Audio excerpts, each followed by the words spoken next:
નમસ્કાર ખેડૂત મિત્રો, ખોડલ પ્રાકૃતિક ખેતીમાં તમારું સ્વાગત છે। હું છું જસુભાઈ, ગામ સંદડી, તાલુકો અણજ, જિલ્લો ગીર સોમનાથ। હું આમ તો છેલ્લા 3 વર્ષથી પ્રાકૃતિક ખેતી કરું છું। તો આપણે જે પ્રાકૃતિક ખેતી કરવી હોય તો આપણને ખ્યાલ છે કે આપણે ગાય માતાની જરૂર પડે, તો ગાય આપણા ઘરે હોવી જોઈએ તો જ આપણે પ્રાકૃતિક ખેતી કરી શકીએ।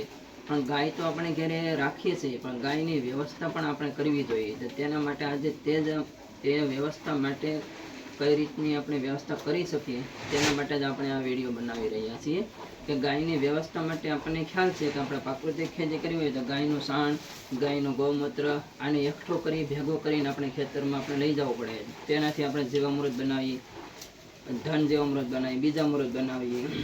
આ માટે આપણે ગાયનો ગોબર અને ગાયના ગૌમૂત્રની આપણે જરૂર પડે।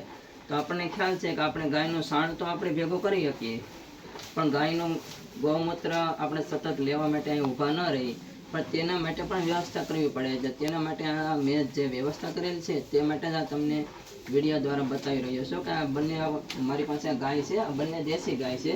તો તેની વ્યવસ્થા આ રીતની મેં કરેલી છે કે આ ગાયને જો સારો ખવડાવવા માટે પણ એક પાળી બાંધી અને તે ગમાડ બનાવેલ છે કે સારો આ બાજુ આવીને એના માટે આપણે જે આ જે શું કહેવાય કે કોબો બનાવેલો છે કે એ ઢાળ જેવો કોબો બનાવેલો છે કે જે બંને ગાયોનું જે ગૌમૂત્ર છે તે અહીંયા એકઠું થાય અને અહીંયા પાછળ જ આવી જાય છે। આ પાછળથી આ કિનારીમાં થઈ આ રીતનું થઈને આ એક આપણે 40 થી 50 લીટરની કુંડી છે તેમાં ગૌમૂત્ર ભેગું થાય છે અને આમાંથી હું ગૌમૂત્ર લઈ લઉં અને ખેતરે લઈ જાઉં છું અને જે તેનું સાણ જે પોદળો હોય છે તે આપણે આ ડોલમાં એકઠો કરીને આ ડોલમાંથી જ આપણે ખેતરે લઈ જાય છે કે આવી રીતે આપણે જો પ્રાકૃતિક ખેતી કરવા માગતા ખેડૂત ભાઈઓ હોય અથવા તો પ્રાકૃતિક ખેતી કરતા હોય તેને પણ આવી રીતની વ્યવસ્થા જો હોય તો તેને ખૂબ સરળતા રહે છે। ગૌમૂત્ર ભેગું કરવાનું કંઈ ઝંઝટ નહીં રહે, જ્યારે તેને જરૂર પડે ત્યારે આવી રીતની જે કુંડી બનાવેલું હોય તેમાં ભેગું થઈ જાય।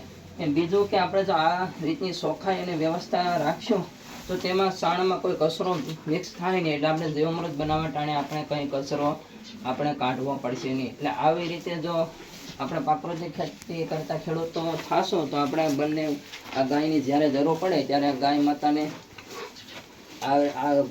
રહેવાની આવી રીતે આપણે વ્યવસ્થા કરી રાખીએ। આજે બસ આટલું જ, બસ, થેન્ક યુ।